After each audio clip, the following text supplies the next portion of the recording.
cuties. I'm Lanikia, and you're watching What Happened on the Soaps. This is the Young and the Restless edition. Y'all, it is Friday. Yay! All right, it is Friday the 13th, 2023. And I'm that type of girl, like, tonight I'll probably watch a scary movie just because, like, anytime, like Valentine's Day, I like to do something, St. Patrick's Day. I don't care how big or small a day is supposed to be. Like, I like to participate. I feel like I'm not missing out on anything. So I'm going to probably pop some popcorn after I get off the live, put my girl to bed, and watch a scary movie. I don't know what. I'll probably watch Candyman again, even though that wasn't really scary because I'm not really into scary movies. I like to sleep. Anyways, this is the Young and the Restless edition. And on a scale of 1 to 10, baby, I'll get this one an 8. It was pretty good, especially compared to Thursday's episode because Thursday was kind of a filler, and but this one was I was into it. So we see Sally and Nick, right?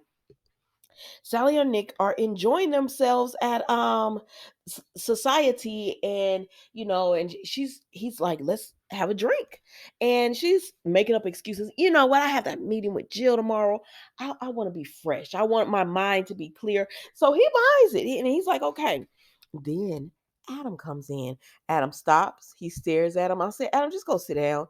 And then he goes and sits down. I said, thank you. And so Nick is like, I saw how tense you got. I said, baby, you don't know why. But he said, I saw how tense you got when Adam came through.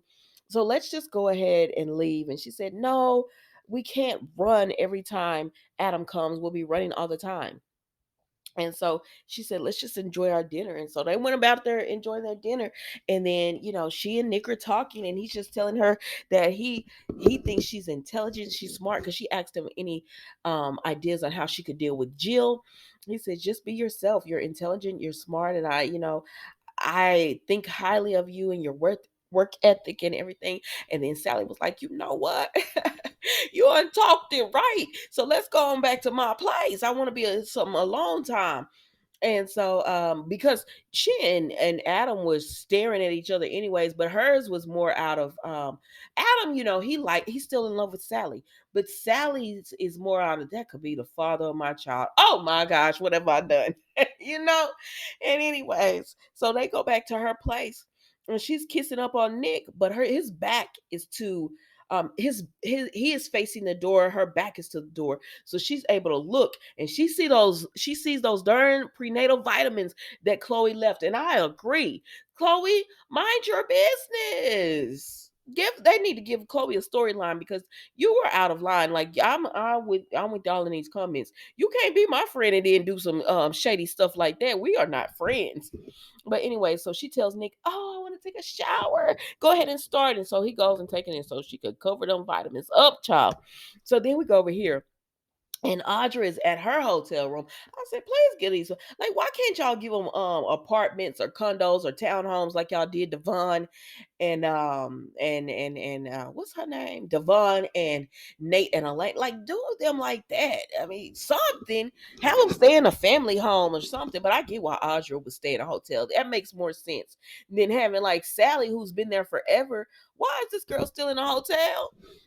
Anyways, child. So we go over here to Tucker, and he is mad at Audra because he thinks that she sold him out. She said, I didn't. She said, Jeff, you always think you gotta be the smartest, you're the smartest person in the room. And that's what got you, because Devon recognized our text message tone, and that's how he put it together, because he was smarter than you. Because you always have to be the smartest person in the room, and you're not, because Devon was suspicious of you because you had to fly in with the helicopter.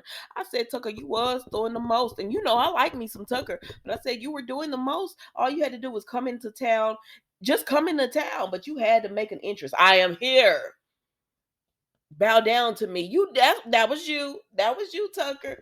But anyway, so she talking to him, and Nate gonna come by because she had told him it was cool earlier. So Nate come by, he see them, and Tucker said, I'm about to go. And so Nate is like, what did I just walk into? And she said, Tucker was berating me.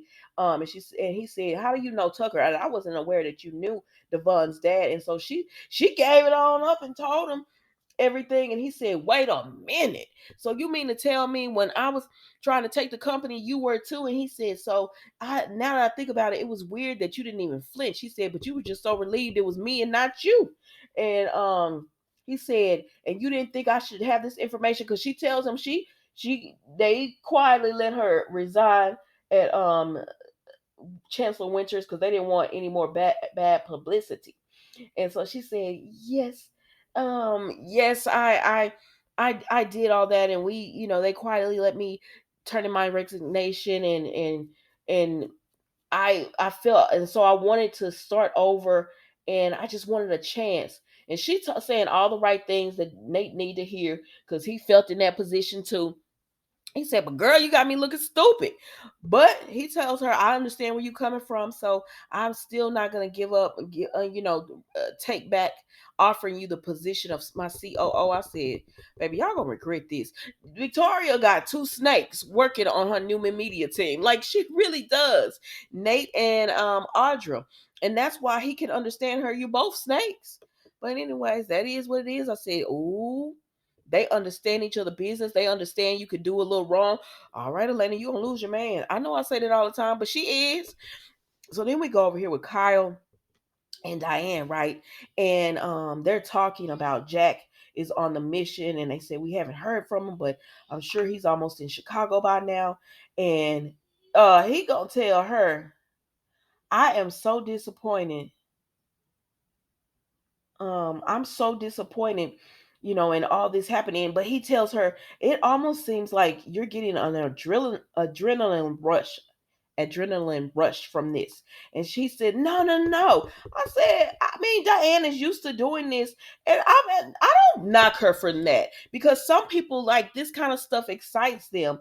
And, just because Kyle don't want her to be excited doesn't mean she doesn't want to. And so she said, no, it's nothing like that. At one point, yes, this kind of stuff used to excite me, but now I don't want anything to hurt y'all. Well, I said, okay, Diane. But anyways, she tells him she has to meet with Tucker, and he says, okay, we could go ahead and meet with Tucker. Um, we can meet with Tucker. I mean, she tells him she has to meet with Jeremy, and he says, okay, but I really wish you would meet with him. I want you to spend as less time away, and Dad's not here. And she said, everything will be fine. I said, yeah, it will be fine. So then we see Tucker is at Crimson Lights, and Kyle is there. And Kyle, I don't know. Kyle's a jerk. I'm sorry. He is a jerk to me, because there was no reason for him to speak to Tucker, but he was like, you should be wanting to get out of town. And Tucker was like, oh, you heard. I love the fact that no matter what people think they're throwing at Tucker, he's just so nonchalant about it. He's like, yeah, it is what it is. He said, you know, I'm going to try to win Ashley back, and Kyle was just like, well, I don't know how you gonna do that. She's going to Paris tonight. And that's what Audra and Kyle tells Tucker the same thing. You probably would have had your family and everything had you not been deceitful about how you went about it. You just been open and honest. So anyways, Kyle, excuse me. After Tucker speaks to Kyle, he goes over to the Abbott estate, and he sees Ashley, and Ashley is like, she about to leave. Ashley really is hurt by what Tucker has done, because she was kind of falling for him. She could sit there and try to deny it all she wants to, but she was liking her own, some old Tucker, and so I mean, that's why you leaving. If you didn't like him, you wouldn't be running the right way like this. But Tucker tries to tell her that he does have feelings for her, and he's sorry for the way he hurt her, and she doesn't want to hear it. He says, I saw the excitement in your eyes. You want a company. You like you're always in your father and your brother's shadow, but you want to be able to showcase what you can do. And she was like, you know what, it doesn't even matter. You don't know what's best for me. Everybody always thinks they know what's best for me, but he said, he just tells her he wants to help her, and he still wants to be in her life. Ashley ain't trying to listen to Tucker. She ain't trying to hear you. So then Adam is at Society still, and Kyle comes through messing with Adam, and it's like, oh my gosh, because Kyle had got a phone call from someone, and Adam tells Kyle, I just want to enjoy my drink. Like, I don't want whatever you trying to do here, leave me alone. I just want to enjoy my drink. Because he tells Kyle, you probably upset because Sally chose the better man. And he said, you are really trying to put it in my face about Sally being with my brother. Don't let Summer hear you saying that, gloating about that, and think, because I'm sure she's not fond of Sally. And so at this point, Victor comes up, and Adam said, "What y'all doing meeting together?" And Victor says, "We're family, and I want to check in on them. You should know about that. Like you would know about that." And Adam said, "Whatever it is, I don't even care. Leave me alone." So Victor and Kyle sit down, and Victor's like, "How's the family doing?" And Kyle's just like, "Everybody's good." He said, "But you would have asked Summer about all that. What is it you want from me?" And he says, "How's Adam doing at Jabot?" And he says, "Honestly, we don't cross paths because Adam is Marchetti is under Jabot, not like Adam is no longer, excuse me, Kyle is no longer the CEO of Jabot. He's the CEO of Marchetti. That's under the Jabot umbrella." And so he says, "We don't really interact." And he says, "I know you don't want Adam there, so why don't we go about making?" I said, "Victor, really? You want to sabotage Adam's career?" And Kyle, you would be a mess if you went along with this. Like, it would be a total mess.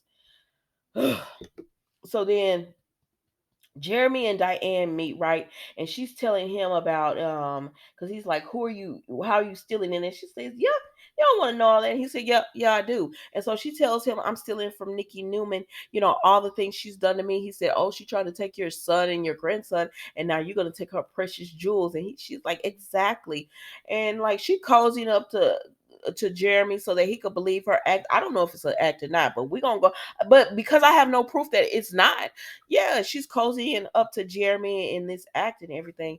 And Lord have mercy, here comes Phyllis, and she sees this, and she takes a picture of those two together. I said, "Uh-oh." I said, "Now, Phyllis, what you should have did was went over there and dropped your phone so you could and place it on record so you could hear their conversation, and you would know to warn Nikki that they're trying to steal." This is the dumbest plan ever. And I wonder, does Summer know about this plan? Because I don't think Summer knows that they're trying to steal from her grandmother, because I don't know if she would go along with that. But Kyle knows, and I don't know if that's gonna be like conflict between them if she finds out about that.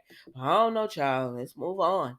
So then Jeremy and Diane continue to talk after Phyllis gets her picture. She goes about her business.